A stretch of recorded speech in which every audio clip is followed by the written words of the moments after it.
जोहार, शुभकामनाएं, बधाई। अभी एक नारा हो जाएगा, सभी एक नारा हो जाए। जय जोहार का नारा है, भारत देश हमारा है। जय जोहार का नारा है, भारत देश हमारा है। जय जोहार का नारा है। भारत देश हमारा है। जब तक सूरज चांद रहेगा, आपको बोलना है जगदीश भाई का नाम रहेगा।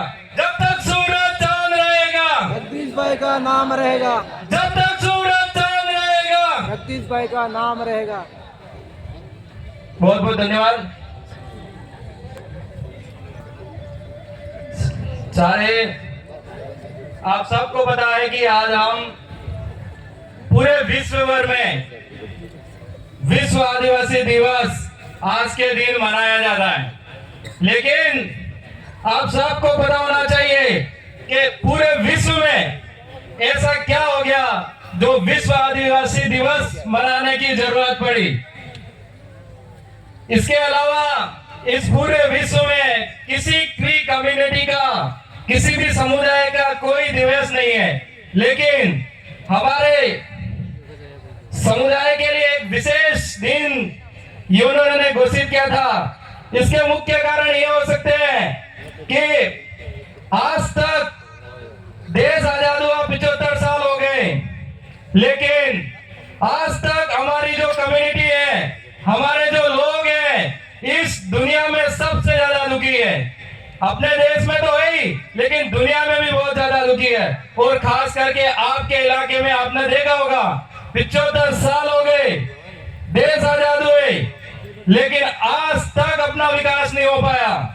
इसका क्या कारण है, ये सब सारी चीजें आपको समझना पड़ेगा। इसलिए इस तरह के कार्यक्रम हमारे आदिवासी परिवार के बैनर तले हम लोग करते हैं, जिसमें आपको सांस्कृतिक जन जागरण और इतिहास के बारे में बताया जाता है। यहाँ पर अपने बहुत बड़े बड़े वक्ता आएंगे, आपको यहाँ सच्चा ज्ञान देंगे। और मैं आप सबसे निवेदन करता हूँ कि यहाँ जो जो लोग आए, आप अपना सब कुछ सीख के जाइएगा और जाने के बाद आपके जीवन में अमल करिएगा।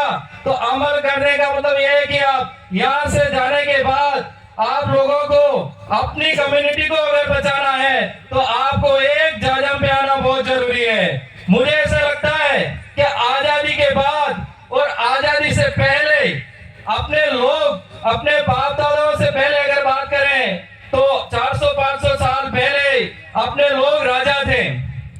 आजकल आप लोग सुन रहे हो, अपने लोग राजा थे, लेकिन जैसे ही देश आजाद हुआ उसके बाद सबसे ज्यादा अत्याचार अगर किसी पे हुआ तो सिर्फ आदिवासी से हुआ।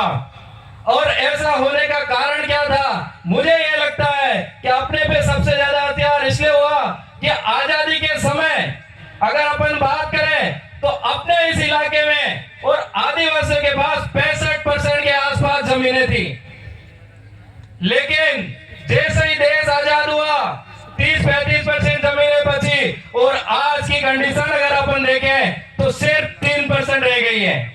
और आज भी अपन लोग नहीं समझे, नहीं सुधरे, सही जगह का निर्णय नहीं किया, सही लोगों को विधानसभा में नहीं भेजा, तो हो सकता है आने वाले समय में 3% जमीन भी अपने पास नहीं रहेगी।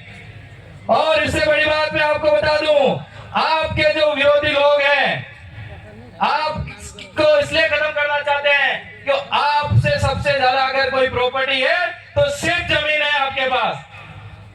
आपकी जमीनों को छीनना चाहते हैं। वो इसलिए छीनना चाहते हैं कि आपके पास जमीन के अलावा और कोई ऐसी प्रॉपर्टी नहीं है जो आपसे छीने।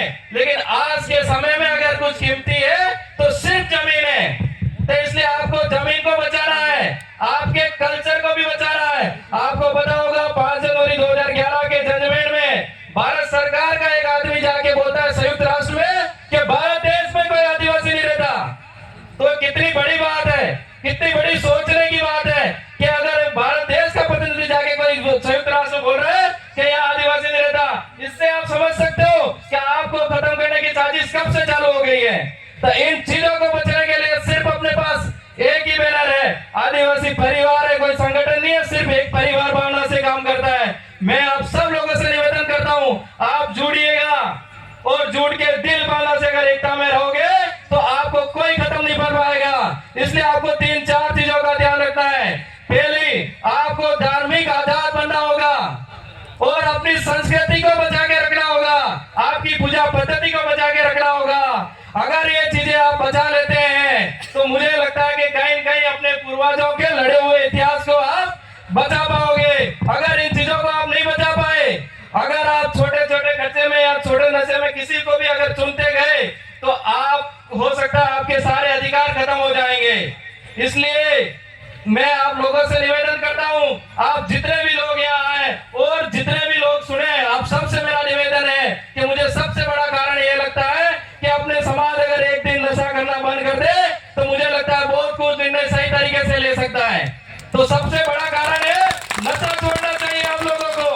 अगर आप जब तक नशा करते रहोगे मुझे लगता है आपका दिमाग सही निर्णय नहीं कर पाएगा, तो आपके रक्षा करने वाले लोगों को भी आप सही लोगों को नहीं बेच पाओगे।